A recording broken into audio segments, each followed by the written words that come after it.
to evacuate their home planet, two inquisitive Betelgeusians, Finzo and Vohladio, traveled on an interstellar evacuation ship with their entire species for thousands of years, ultimately getting themselves excommunicated for asking too many heretical questions. After downloading their minds into freshly synthesized primate meat bodies, they were unceremoniously chucked into the nearest launch pod and blasted to Earth. Now, they reside in human bodies on their new planet, searching the human canon for worthy knowledge to send back to their overlords, and maybe make their stay here a little more bearable. These are the Betelgeusian Blasphemers.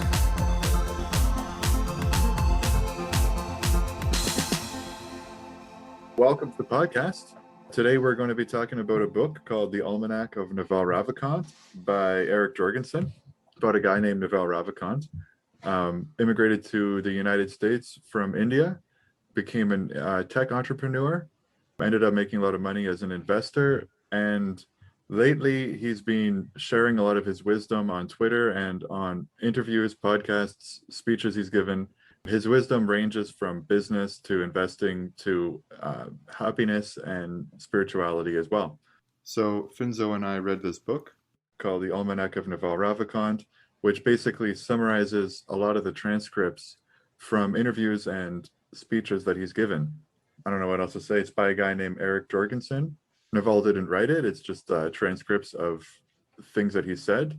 It's really quick. Takes only a day or two to read it. It's really information dense.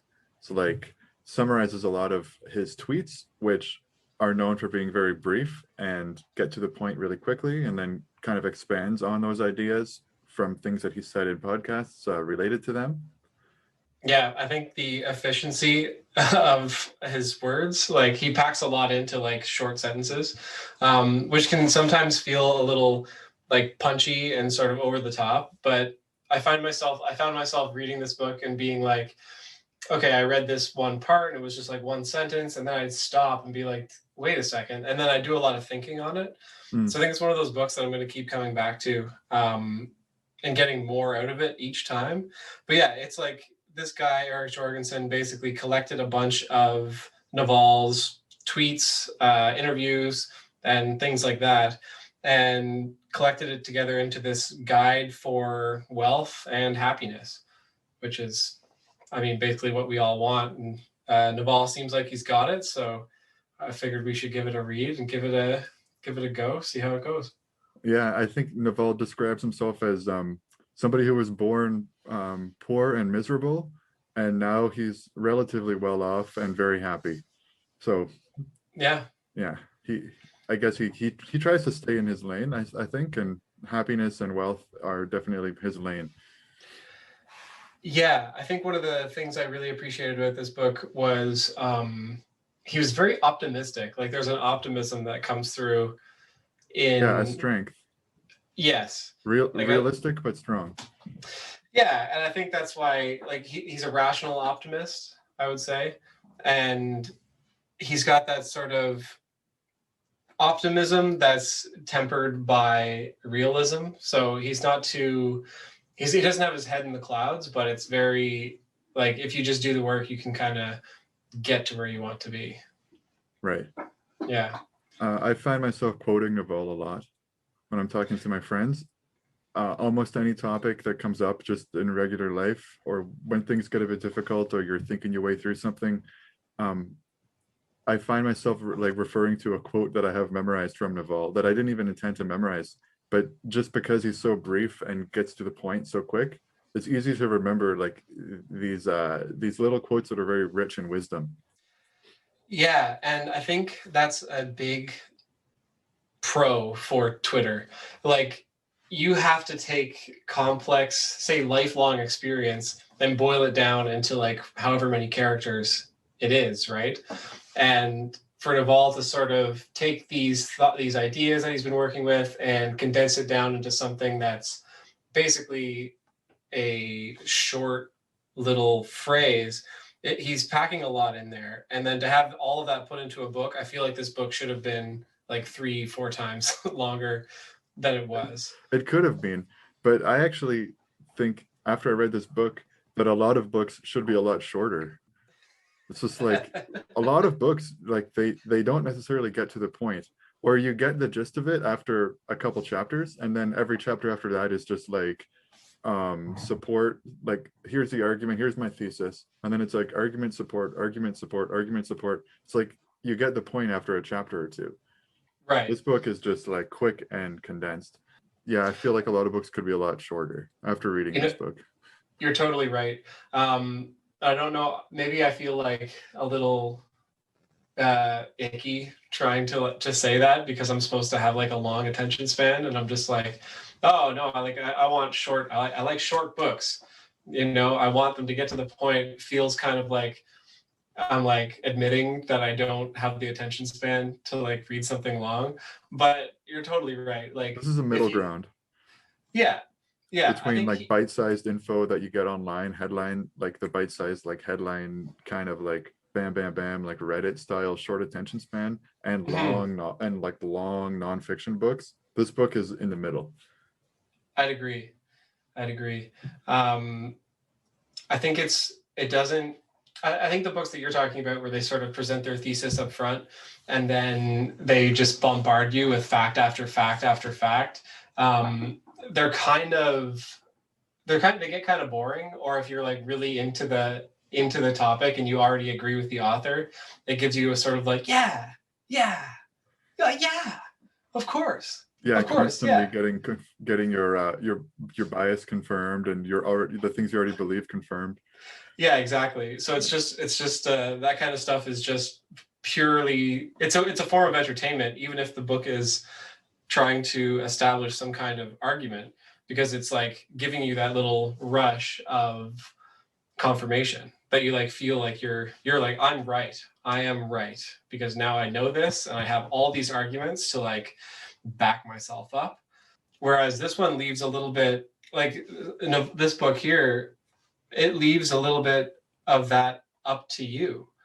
Like there's no bombarding you with different arguments. He's just saying, here's a thing, and then you have to think about it. And like that's why it's so brief, because he's not some people may call it like lazy for not backing up the things he's saying with like thing after thing after thing. But I think a lot of this stuff is kind of self-evident if you give it a lot of time to think about. Yeah, if something is true, you kind of don't really need to back it up, because since it's true, it's going to support itself. Right, they're self-evident. Yeah, axioms. Yeah. So a lot of I think Naval really is a guy who looks for the timeless truths that transcend like culture, that transcend people, that are just true in and of themselves forever. Yeah. So when you state something like that, you don't necessarily have to argue it and back it up. It's just like it wouldn't be around if it wasn't true. It stands on its own. Yeah, definitely. Right. There's no argument against it. Yeah, Tim Ferriss writes the foreword for this book, and I think he says that Naval is his ideas are sort of like they can serve as a sparring partner for you. So yeah, you read them and then you have to think of it yourself, try to poke holes in it, probably fail, and then ultimately accept it. That's an interesting way to think about something like that, because you're right. I definitely did feel like, I think there were some passages in there that I wanted to disagree with. The one specifically that comes to mind, he was mentioning, he's like, don't hate wealth. If you hate wealth, you're always going to be unwealthy. If you secretly despise wealth, it will always elude you. Yes, exactly. And I think when I read that, I had been I just moved into like a more upscale neighborhood, still living in an apartment, but like the houses around me are selling for like $2.25 million kind of thing. And I was kind of getting like a bit sneery at all these like wealthy people being like, meh, look at all these people with their money and their BMWs and things. And I read that and I'm like, yeah, you know what? I have been secretly despising wealth. Why? And that one really took me, I put the book down at that point and sat with that for a long time. And I realized that I was kind of conflating the hyper wealth of like Jeff Bezos and stuff with like your average everyday person wealth. Like one of those has like the Jeff Bezos type of wealth. I'm not against the wealth in itself, but I feel like it's a waste if they're not doing something positive with it. But if someone is like working hard and they make all the right moves, and then they buy a $2.5 million home and a Porsche and a Ferrari, like I don't really care. Like I feel like that's totally fine. And up until I read this part of the book, I would have kind of been upset just at the wealth, but not, I think it's like the use of the wealth that gets me. Yeah, that's what I I always wasn't think. making that distinction. Yeah, when people talk about like, one person shouldn't be able to be this wealthy, and they always invoke, say, Jeff Bezos, for example. I always think, yeah, it depends what you do with the money. Like Naval says, on a long enough time scale, people get what they deserve. So if somebody's like truly unethical, eventually the people around them are going to betray them, and like, the wealth that they've accrued is going to slide away from them. And if you're a hard worker and you're ethical and you're doing it the right way, eventually you'll get what you deserve. But more importantly, it depends what you do with the wealth. Like wealth is just like the potential. Money is just like the potential to do something. You can use it selfishly, which, hey, if you earned it, you can, or you can do something really good in the world with it. So the person who's best at like managing the wealth for the good of the whole world should have a larger percentage of the wealth, because they're going to do the best things with it. Like I'm not really personally opposed to one person having a ton of wealth, because maybe they're the right person to manage it for the good of everybody. Yeah, and I think I don't know if he said this explicitly, but I think that kind of comes down to the idea that you have to take your care of your own house first before you can help a neighbor, kind of thing. Like if you are able to make your own life more comfortable, more calm, more peaceful, more stable, it's only then can you reach out and help someone else. Where we're constantly being taught, to be unselfish. But I think that that's a bit of a wrong thing to say, or we've got it a little backwards, where first you need to be selfish, get your own stuff in order, and then once everything's stable there, then you can sort of do these sort of selfless things from a stable base. That sounds more like a Jordan Peterson. Yeah. Yeah, put your own room in order before you criticize the world. Oh, see, I haven't listened to much of his stuff, so well, I guess I think of that like the world is like a series of nested concentric circles where you're personally in the middle. Then the next circle out is your family. Then the next circle out is like your friend group. Then your community. Then your neighborhood. Then your city. Then your state. Then your country. Then the whole world. You can't affect an outer circle until all of the inner circles are already in order. So you right. put yourself in order, then you put your family in order, then you put your friend group in order. Once you do that, eventually you'll just be affecting the world, right? By nature of the fact that all of your concentric circles are in order. You shouldn't be trying to change the world until you have everything else put together first. Yeah, you can't So be in that proud. sense, yeah, you got to take care of yourself first so you can help other people.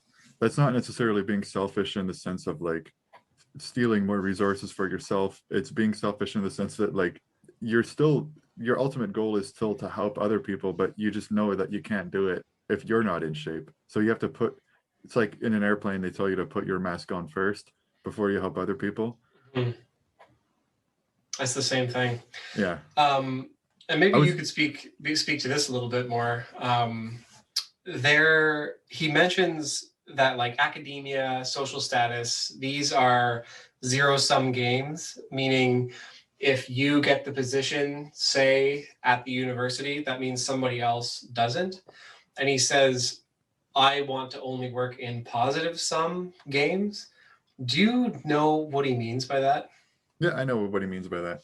So actually going back to what you just said about if you secretly despise wealth, it will always elude you. If you're criticizing the wealthy, saying that money is evil, you're not actually playing the wealth creation game. You're playing the status game, where you're saying people who are wealthy are actually like immoral, and like I'm more moral than they are because I'm criticizing them. So you're You're trying to climb the social ladder, which is a zero-sum game, because if you move up one notch, somebody else has to come down one notch. Right. It's not really like a good game to play, because maybe you can climb to the top or near the top, but eventually you're going to come back down and someone else is going to go up again. And in the end, it's just like a hierarchy of who like they're a necessary evil, because we have to know who's in charge. We have to play them to the extent that we need to for a functional society to know who's in charge. But it's not like everybody is winning. Only one person is winning as they climb up, and for one person to win, somebody else has to lose. Like it has to be mathematically equal. If you win, someone else loses. So that's the zero-sum game. The positive-sum game is when you win, everybody wins. So wealth creation is a positive-sum game, because if you think of, say, the economy as a pie, you can carve out a big slice for yourself. But if you create wealth, meaning you create a product or a service that society wants to pay you for, the fact that society wants to pay you for it means that it makes everybody's life better. Otherwise, they wouldn't be interested in paying you for it. So if you create a product or service that society wants and give it to them, they give you money for it, right? That's how them saying, like, that's like an IOU that society owes you something in the future. They're rewarding you for what you gave them. The whole pie gets bigger. The whole economic pie gets bigger. Your slice gets bigger, but so does everybody else's slice. So it's possible for the economic pie to grow, which means everybody who's got a slice of that pie gets more. Everybody's slice gets bigger.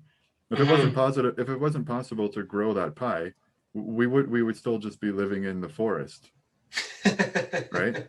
But now everybody has a house, and everyone's got a phone, and everyone's got a car, generally speaking, right? There's lots of people who don't, but it's possible for everybody to get richer together, which is a positive-sum game, because like the whole grows when an individual contributes to it. And that individual might disproportionately benefit, but that's necessary to motivate people to try to get ahead. Okay. My only hesitation with that is that it sounds like a nice wrapping around like trickle-down economics. Like it's kind of the same thing, right? Do you want to tell me what you mean by that? I have no idea what I mean by that. Basically, I think basically it's like the money that billionaires make will trickle down to their employees, and then the employees of billionaires will have it better off than employees of, some small business. All right. So that's trickle-down economics. I don't know if that's, please correct me if I'm wrong. Yeah, I think that's what trickle-down economics is. Like if you're just working for like minimum wage, you should be like thankful for your job, and like you should want your employer to make more money, because it'll trickle down to you eventually. Meanwhile, your employer might be like growing disproportionately to you. Like you might like get a little bit richer, but your employer gets like way richer. Mm-hmm. I mean, to the extent that everybody benefits from the employer becoming richer, that would be true. But if it's just the employer becoming richer and not everybody benefiting, then I don't think that it would be a positive-sum game, like growing the pie for everybody. Right. So I think like a positive-sum game is kind of like trickle-down economics, but as it should be reified, like as it should be brought into the real world, because like people sneer at trickle-down economics because it doesn't work. But if we're saying, if you are a benevolent or actually caring boss or somebody or something, like, then your wealth creation should be a positive-sum game. But if you're a dick, then it's going to be not. Yeah, I suppose. Yeah. I think that this explanation, actually almost everything in this book, is extremely fundamental. Like it's like the essence of this philosophy abstracted out. So talking about like trickle-down economics and specific cases of like people disproportionately benefiting, I think that that's way more specific than what this book is talking about. This book is just talking about like the propensity and the possibility of any individual becoming wealthy and benefiting society at the same time. Right. And I guess my other argument against that is like, if you are, not to be too contrarian, but But if you make a product that society is going to pay you for, who's necessarily to say that the society is better off that you've made that product? Why would society want to pay you for something that it doesn't want? Say because it's addicted, if you want to use that word. I mean, I'm guessing like, I think on a long enough time scale, it will stop paying you for that product if it doesn't benefit it. fair. Like if you create a cell phone and everyone's like, oh my goodness, I want this cell phone. Society pays you for creating that cell phone. And then like 5 years later, it just decides like, you know what, like most people aren't really happy with this phone. They stop buying it. Then it just like returns to an equilibrium, and because it didn't benefit on a long enough time scale, they just stop buying it from you. Right. Well, I guess maybe like looking at, say, automobiles, like when they were a product that was still like society wanted, and then we basically traded the convenience of automobiles for like a certain percentage of human lives, right? Like there's a lot of people that die from car accidents and similar related, like the death toll of having cars in society is not zero. It's like a non-zero number. In the in the US, it's I think about 40,000 per year. Like that's a fair amount of people. So we've decided that we'll pay that price for the convenience of having automobiles in our society. Yeah, and I guess you're saying then like society wants to pay 40,000 human lives a year for the convenience. For the convenience. Now, okay, so to do that properly, what is the benefit of having automobiles in society? How many lives are saved? How many good things are invented? How many people are helped because we can drive around in cars and get places and deliver goods? Think of all like the goods we can deliver, all the food we can deliver, just being able to get around and do our jobs, grow the economy. That you have to weigh that against 40,000 lives. Good point.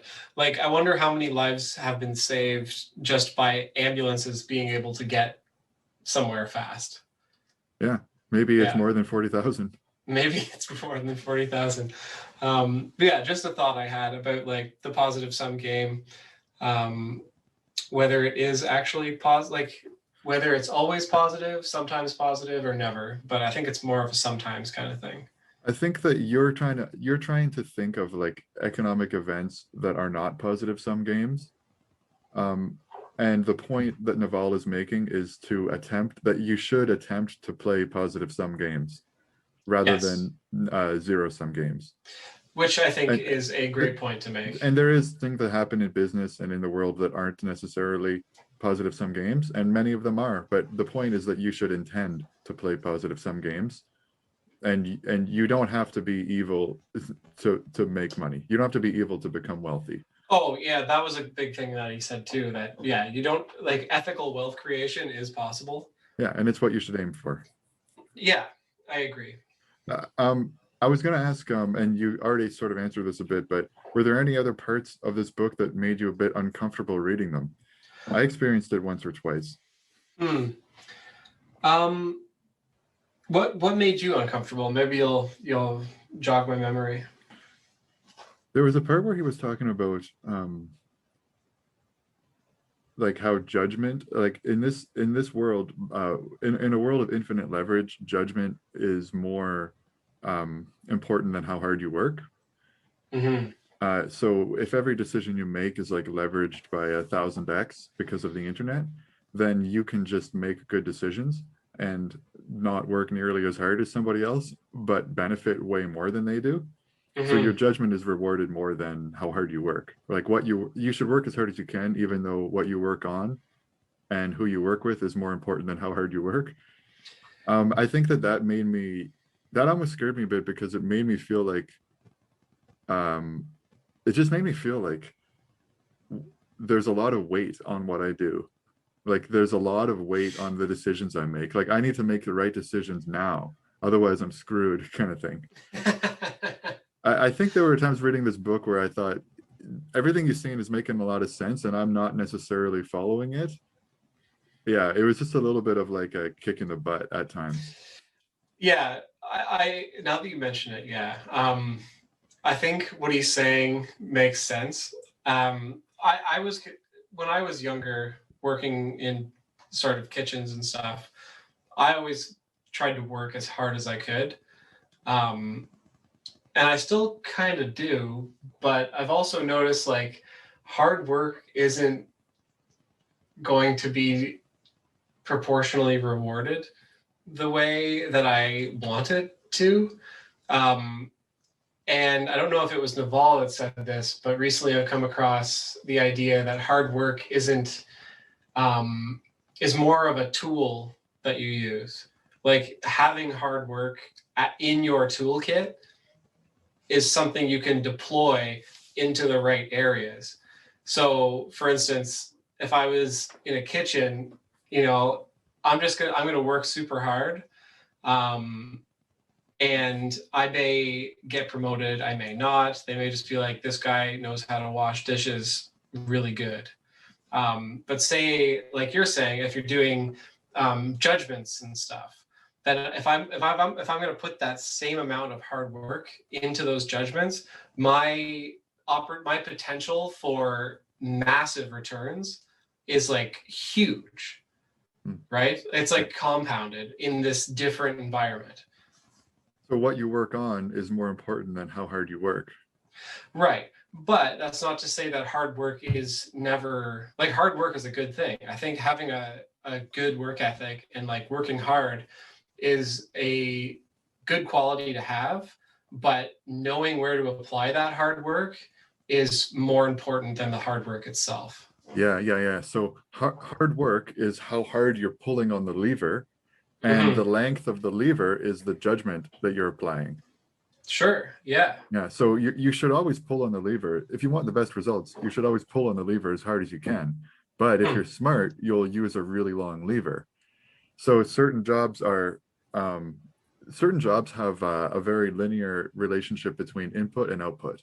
So for example, just a laboring job, like if you're getting paid to dig holes, you're getting paid, say, 20 bucks an hour. Every hour you work, you get 20 bucks out.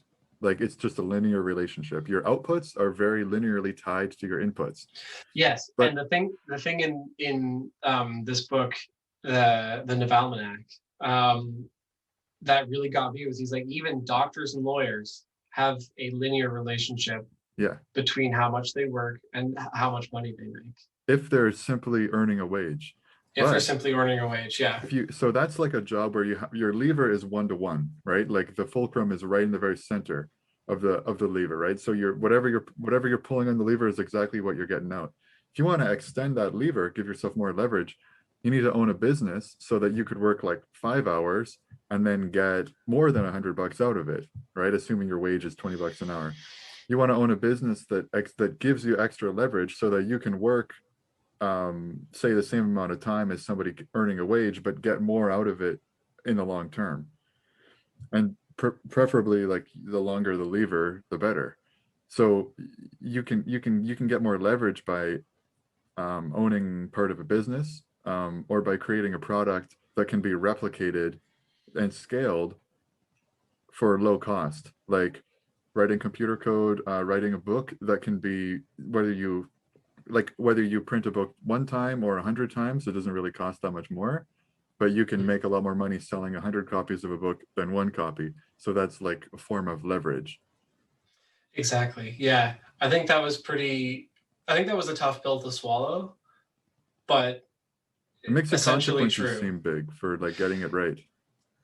Yeah. I mean, but you also kind of pair that with what Naval's saying about like not taking yourself too seriously. So it's like, yeah, the idea is to have more leverage, but just go ahead and try and don't like worry about it too much. Like you have no, the effort that you're putting in is the only thing you have to care about. Don't focus on the results, right? Yeah, don't become dependent on outcome. Just be, or don't be focus on, don't focus on the outcome. Focus on the system. Yeah. Yeah, like putting in the effort Yeah, I guess, I don't know. I think there's a bit of a, you've kind of got to use your own judgment there, right? Because if you're putting in the effort, but you've got that one-to-one lever, then you're never going to get to this sort of place where you have financial freedom, right? It's very difficult to become wealthy that way. Mm-hmm. It's almost impossible to become Yeah. wealthy that way. Yeah. And nowadays, with the internet, we're entering an age of essentially infinite leverage. That was Because whatever something that, product you create can be replicated to an infinite degree over the internet. mm-hmm. So if you're It doing kind the right of, thing, you have the upside is enormous. right. It kind of widens the gap between, I think it was Naseem Taleb in one of his books, where he said, like, I really like classical piano or something. And he's like, I would rather sit at home and listen to a recording of someone playing Chopin. Um, and that thing was recorded by one person, and is, you know, there's millions of copies of that CD out there, and there's even more ways to listen to it non-physically, like on Spotify, say.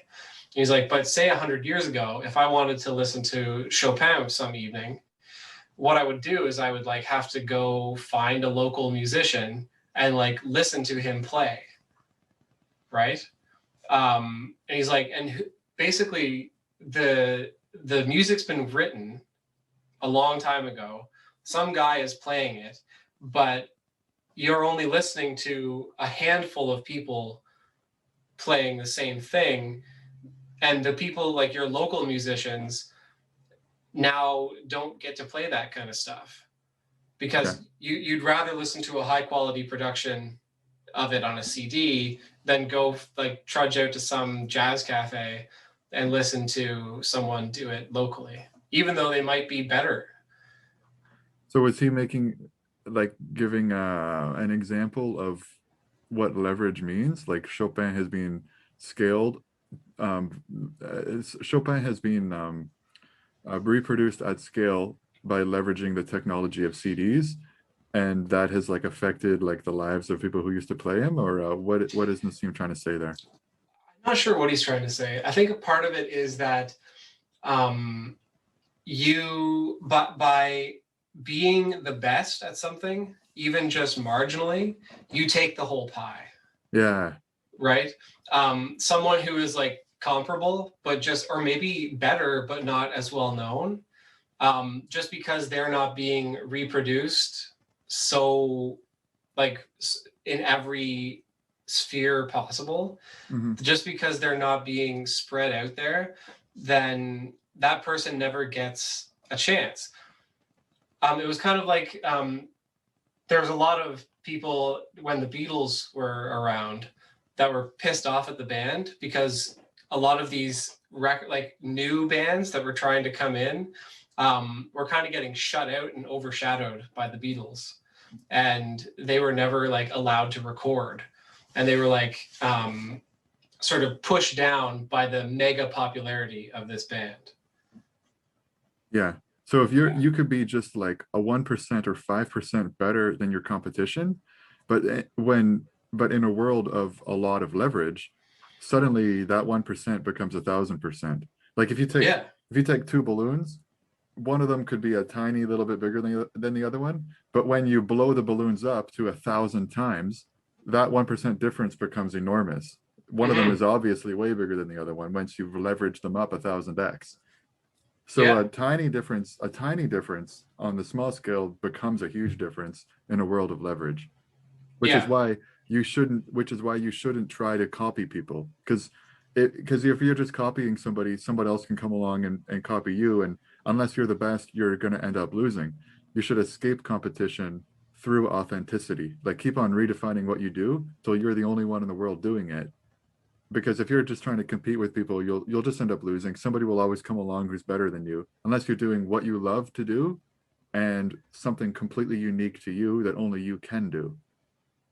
Yeah, that was one of his most powerful points from this book. That one's got me I love thinking. that. Escape competition through authenticity. Keep on redefining what you do until you are the best in the world at what you're doing, just because you're the only one doing it.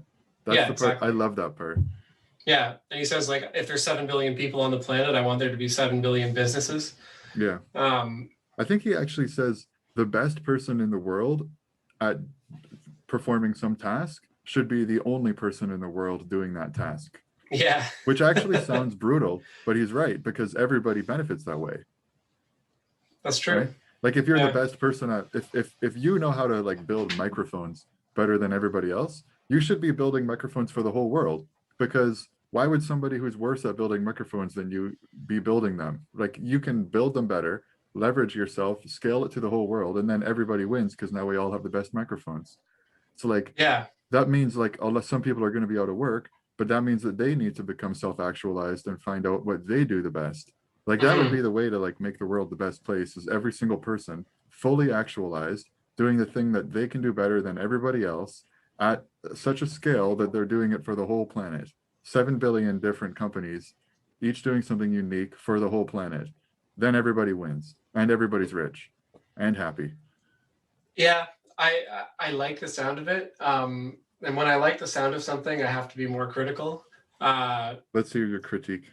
Well, I guess it's just like, if you think about accountants, the number, like if you're the best accountant in the world, there's too many people for you to be the only accountant around. No, you would automate it. You would create some software that just automates everybody's taxes. Right. I don't know. Yeah, I think it's like it's a really optimistic idea. And then I guess my other thing is like, that's assuming that everybody has some kind of potential. Okay, yeah, this is an ideal thing. Like this is like a head in the clouds idealistic scenario.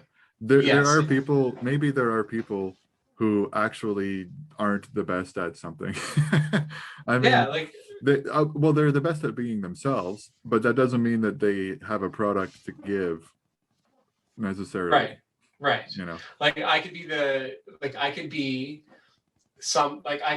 the fastest Dorito eater in the world. Nobody's but that gonna doesn't pay me for benefit that. me. It doesn't benefit you. It doesn't benefit me. It doesn't benefit anybody. In fact, it makes the world worse. Like, if I'm just like really proud about degrading myself by like eating a bag of Doritos in 3 seconds, that's not helping anybody. And I guess like That means you should be the only one in the world eating Doritos. You're the best Dorito eater. Yeah, exactly. So I think it's a bit, yeah, you're right. It's an idealistic view. But I like the sort of idea of getting better leverage, doing what you do, and specifically only you, or refining what you do into, maybe it's just a handful of people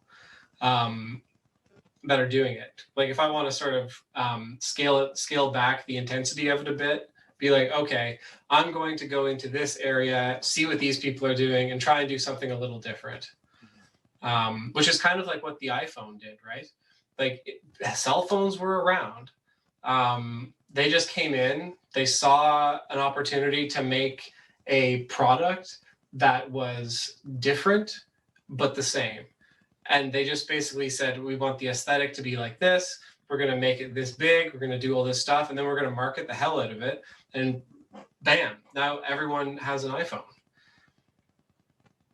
You know, like they're not doing something completely, they are doing something unique, or they were, but they weren't doing it out of nowhere. They were taking something that existed, like a small area of like in the world, like cell phone development, and they put a spin on it, and that was it. Like that like they just did one special little thing. Yeah. They just they redefined themselves just a little bit different than the rest of the industry, carved out a tiny slice of the market, and then scaled it way up. Yep.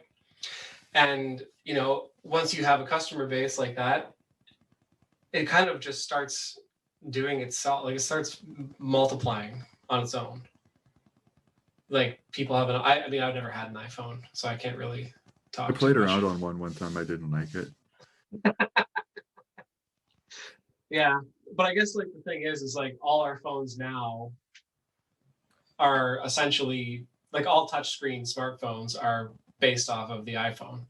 Like Yeah. the iPhone was the one who did it first, and then everyone is like, "Oh, that's cool," and then sort of hopped on the bandwagon and tried to replicate it. Do you like Which- touch screens? No, I hate them. me too. I want a BlackBerry. Yeah, you can still get one, but yeah, no, these laptops that are coming out now with touch screens and like half laptop, half tablet, I don't like them. You can't. No. Man, trying to type on a touch screen, I don't like that. Yeah, fuck that. Gets all smudgy. I don't know. That's just my personal opinion. I'm not a fan of touch screens. Yeah, I feel like using a touchscreen just makes me like distinctly aware of how greasy I am. Especially when the screen turns black and you just see all your fingerprints on it. Yeah, physical keyboards are where it's at. I agree. All right, let's get back to the topic at hand. On Naval's Twitter account, he has a pinned tweet, which is actually a tweet storm that he calls "How to Get Rich Without Getting Lucky." It's very famous. It's a distillation of his philosophy that he says he honed when he was like 14, 15 years old. And I think that maybe I'll just read the whole thing right now. Yeah. It's not super long. And then maybe we can like try to summarize it or like see what we think of it. Sure. Okay, how to get rich without getting lucky. Seek wealth, not money or status. Wealth is having assets that earn while you sleep. Money is how we transfer time and wealth. Status is your place in the social hierarchy. Understand ethical wealth creation is possible. If you secretly despise wealth, it will elude you. Ignore people playing status games. They gain status by attacking people playing wealth creation games. You're not going to get rich renting out your time. You must own equity, a piece of a business, to gain your financial freedom. You will get rich by giving society what it wants, but does not yet know how to get at scale. Pick an industry where you can play long-term games with long-term people. The internet has massively broadened the possible space of careers. Most people haven't figured this out yet. Play iterated games. All the returns in life, whether in wealth, relationships, or knowledge, come from compound interest. Pick business partners with high intelligence, energy, and above all, integrity. Don't partner with cynics and pessimists. Their beliefs are self-fulfilling. Learn to sell, learn to build. If you can do both, you will be unstoppable. Arm yourself with specific knowledge, accountability, and leverage. Specific knowledge is knowledge that you cannot be trained for. If society can train you, it can train someone else and replace you. Specific knowledge is found by pursuing your genuine curiosity and passion rather than whatever is hot right now. Building specific knowledge will feel like play to you, but will look like work to others. When specific knowledge is taught, it's through apprenticeships, not schools. Specific knowledge is often highly technical or creative. It cannot be outsourced or automated. Embrace accountability and take business risks under your own name. Society will reward you with responsibility, equity, and leverage. Give me a lever long enough and a place to stand, and I will move the earth. Archimedes. Fortunes require leverage. Business leverage comes from capital, people, and products with no marginal cost of replication, for example, code or media. Capital means money. To raise money, apply your specific knowledge with accountability and show resulting good judgment. Labor means people working for you. It's the oldest and most fought over form of leverage. Labor leverage will impress your parents, but don't waste your life chasing it. Capital and labor are permissioned leverage. Everyone is chasing capital, but someone has to give it to you. Everyone is trying to lead, but someone has to follow you. Code and media are permissionless leverage. They're the leverage behind the newly rich. You can create software and media that works for you while you sleep. An army of robots is freely available. It's just packed into data centers for heat and space efficiency. Use it. If you can't code, write books and blogs, record videos and podcasts. Leverage is a force multiplier for your judgment. Judgment requires experience, but can be built faster by learning foundational skills. There is no skill called business. Avoid business magazines and business classes. Study microeconomics, game theory, psychology, persuasion, ethics, mathematics, and computers. Reading is faster than listening. Doing is faster than watching. You should be too busy to do coffee while still keeping an uncluttered calendar. Set and enforce an aspirational personal hourly rate. If fixing a problem will save less time than your hourly rate, ignore it. Or sorry, if fixing a problem will save less than your hourly rate, ignore it. If outsourcing a task will cost less than your hourly rate, outsource it. Work as hard as you can, even though who you work with and what you work on are more important than how hard you work. Become the best in the world at what you do. Keep redefining what you do until this is true. There are no get-rich-quick schemes. Those are just someone else getting rich off of you. Apply specific knowledge with leverage, and eventually you will get what you deserve. When you're finally wealthy, you'll realize it wasn't what you were seeking in the first place, but that is for another day. Nice. That's it. Yeah, there's a lot packed in there. A lot packed in there. That would be enough for like a huge book if you expanded on each one of those. I feel like there are books about each one of those. Yeah. Sounds like there. Generally what he's trying to say is that every single person should find out what their specific knowledge is, meaning the knowledge and skills that only they have that nobody else has. Something that they can't be trained for, because if they can be trained for it, someone else will just come in and also get trained and do it cheaper. Everybody needs to find their specific knowledge, and then they need to create a product or service with it and leverage the internet to create to give society that product at scale. And they have to do it under their own name, because then they have business accountability. Society can't pay you for something if you don't do it under your own name. If you do it under like a pseudonym, for example, you could protect yourself from the risk, but you're also missing out on the upside. If you do it under your own name, you have the whole upside available to you, but you're also taking the risk of your reputation. Mm-hmm. Sounds like that's pretty much it.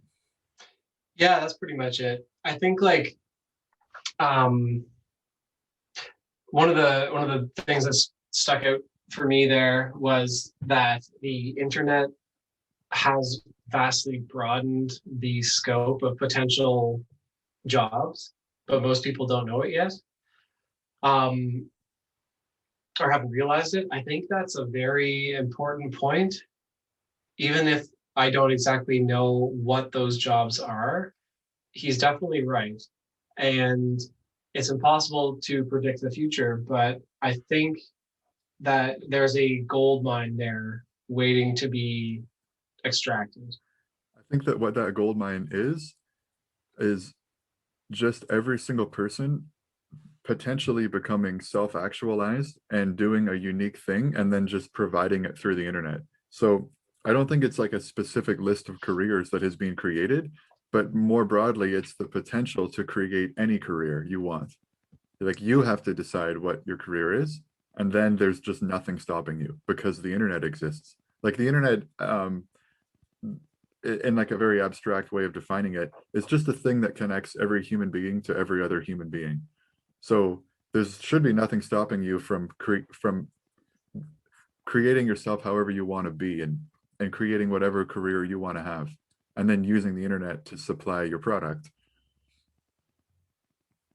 Yeah, that makes sense. We've already seen a lot of examples, like just YouTubers, for example.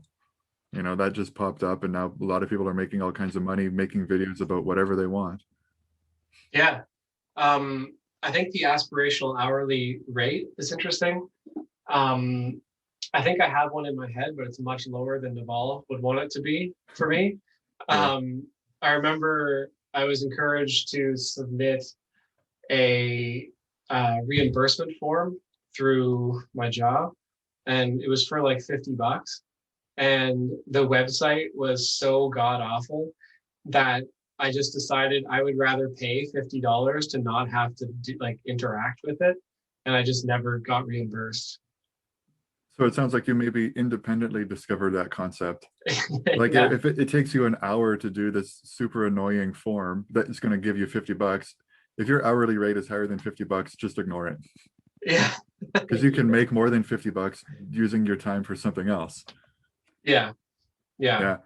Yeah. That I think that's very good, but you have to have a lot of like courage and self-esteem to set a high bar for yourself. I think the idea is like you pick a number that's like higher than you think it should be, and then Mhm. you just believe in yourself enough to rise to the challenge. Like, I think in a couple interviews, he says he started out valuing his hourly rate at $5,000 an hour, Yeah. and then it's like crazy high. But he's like, that's what I thought I was worth. So I just stuck with that and kind of kept that in the back of my mind. And I didn't always I couldn't always stick to it. But in the back of my mind, I knew I was worth like $5,000 an hour. Yeah, so maybe now other people don't see it, and maybe it isn't even technically true now if you look at the books, but you can rise to the challenge if you hold yourself to that standard. Mhm. It helps you be like, I mean, I spent an hour doing that and I only got this much money. Yeah. It helps you push beyond what you would maybe usually settle for. It it um It creates a benchmark. it creates a benchmark, it creates a new mindset for you. Hmm. I sometimes still think about how much I used to make like during some of my first jobs. Yeah. Like I remember when I used to work like labor jobs and make like $100 a day or like $90 a day. And still in my mind, when I see the number 100, I think that's one day of work. Yeah. Like if I go to the store and buy $100 worth of groceries, I go, wow, that's equivalent to like one day of labor like that I did 10 years ago. And now I just Yeah. spent it like in 5 minutes at the store. And Yeah. so that's not necessarily true anymore. I think I'm worth more than that now, but that mindset is still like in my head that needs to be broken and that number needs to go up. Yeah. My parents were I was very fortunate that they like talked about money in terms of hours when I was growing up. Um, and then I've sort of internalized that. And I remember I was working at this labor job, and a lot of the guys I worked with bought their breakfast and lunch every day. And I was like, guys, if you're making $16 an hour, the first hour you work is free because you're buying a $16 breakfast every day. And they were like, yeah. And I'm like, and then you buy lunch for like another like $20. Like 2 out of your 8 hours are free. And like I couldn't believe it. That people were basically just like working for free for 2 hours a day. Yeah. Not necessarily working for free, but just like working to like a quarter of the time is just going to basic survival for that day. Yeah, they're surviving, not thriving. Yeah. Yeah. But so be it. I mean, the first step to changing is like changing your mindset, right? Right. Even if it And doesn't manifest in your life like at the moment that you're changing your mindset, but I would say that's like the first step to getting somewhere. Of course, I think that's fundamentally true. Asking, do I want to spend a quarter of my time working just to like live, or do I want to be like, banking way more than that? Yeah, I opted to bank way more than that, and I ate my own oatmeal.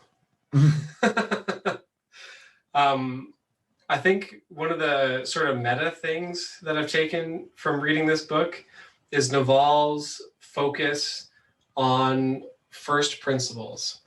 And I've been thinking about it a lot since then.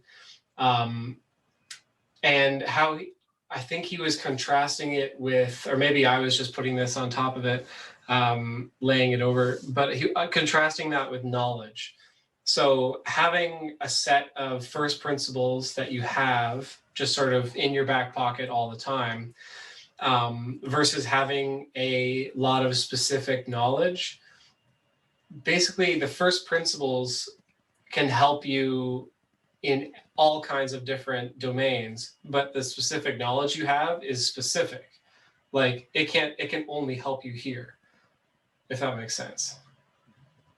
And like I think we were talking earlier about how if you have a set of first principles, you can derive any belief like to a new circumstance pops up. Then you're like, well, how do my first principles explain this? And if they're good first principles, then they should be able to explain basically anything that pops up. And if you believe in the first principles, you can be pretty sure about your, new belief, and you can make these snap judgments without having to know everything about it.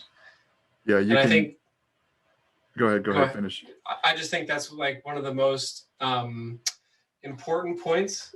And maybe it wasn't even a point, but just like a sort of gestalt kind of whole of Naval's thinking about things is he talks about like learning basic math, learning basic probability or microeconomics. And then he's talking about ancient wisdom because, the problems people had back then are the same problems we have now in that aspect. So if you've got those first principles and they're fundamentally true, then from there you can build up to anything.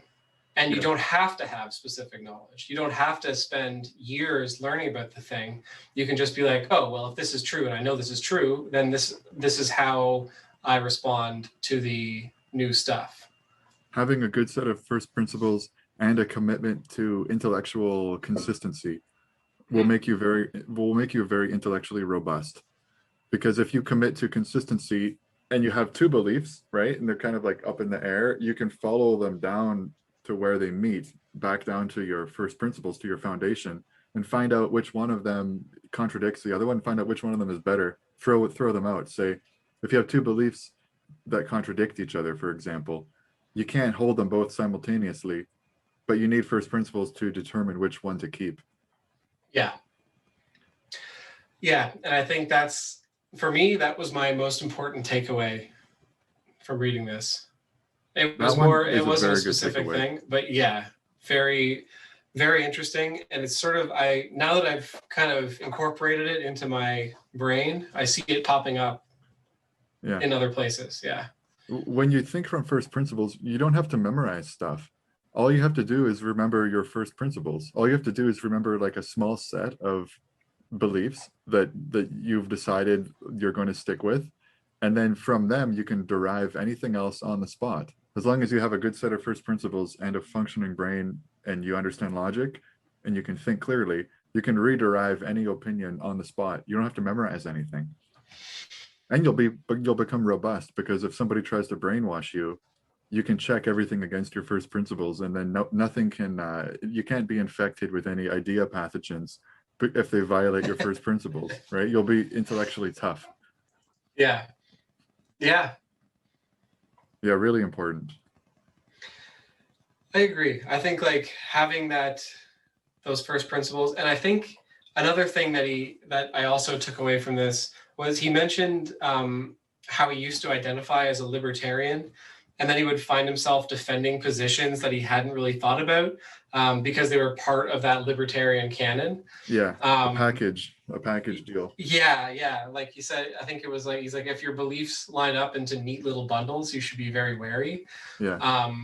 And that reminds me of sort of the stuff Jonathan Haidt has been saying about Jonathan Haidt and John McWhorter talking about heterodoxy being sort of not in one camp, having, lots of different influences from different places. Like maybe you agree with the libertarians on this aspect, but disagree with them on this one. Maybe you agree with the authoritarian left on here on the political spectrum, or maybe you're, primarily vegetarian, but you eat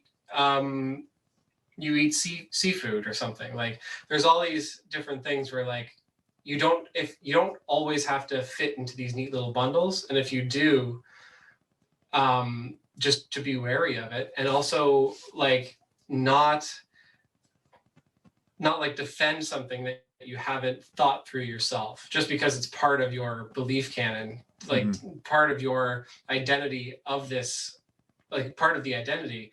Like you don't have to believe it just because like you identify, like I think it's like an argument against identifying with a particular group. Yeah. And I feel a lot of push in my surroundings, like my personal life and my professional life, to be like like, what are you? Like, are you a this? Are you a that? Do you believe this? Do you believe that? And I'm like, I have a really strong urge to just be like, I don't know. I don't know is probably the most honest thing, but in order to navigate socially, we like to put people into boxes so that we know what to think of them, but nobody really goes into a box. Like if you ask somebody, oh, so what's your political position? Oh, I'm on the left, I'm a liberal. Oh, okay, so I guess you're pro-choice then, eh? And like anti-gun. Well, maybe they aren't necessarily, like maybe they don't necessarily believe every single thing that like the typical American liberal believes. Yeah. So it should be like a topic by topic basis, and everybody who's like an individual free thinker should have their own opinion on every issue rather than get put into these packages. Right. I think it's kind of like an intellectual laziness where you're like, oh, I agree with leftists. Like, I agree. I've heard 3 things that liberals say, and I agree with all 3. So therefore I'm a liberal.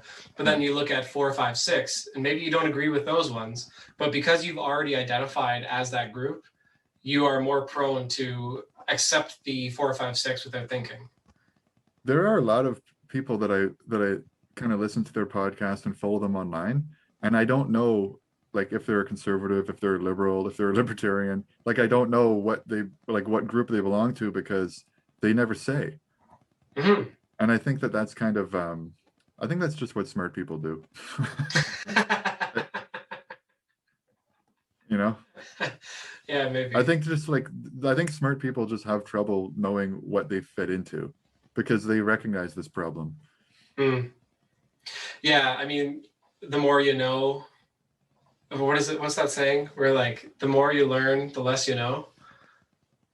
Yeah, that's true. I mean, I've found it to be true. The like more you learn, the more questions you have. So the less you feel like you know. Yeah.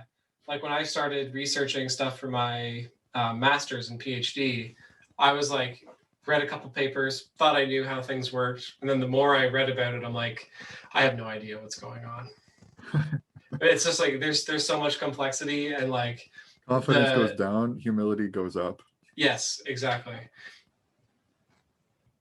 Yeah, so I think like all in all, the Almanack of Naval Ravikant, A Guide to Wealth and Happiness, it's got some really good nuggets. It's a bit idealistic in certain respects. Some of it can be applied to your real life. And I think just taking a bit of time to think about what you are specifically good at and how you could use that in the world and make yourself a business.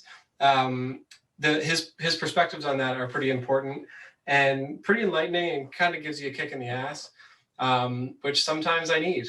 So I think it'll stay on my shelf and I might read it again when I'm feeling a little bit in a rut. Cool. All right, man. It's been great talking to you today. Yeah, and thanks for listening. Talk to you next time. Talk to you next time.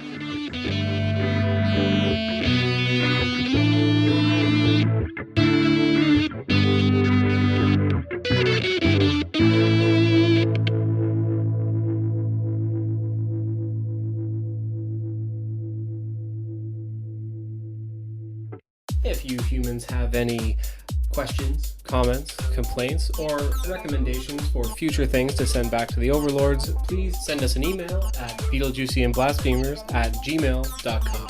And thank you for listening.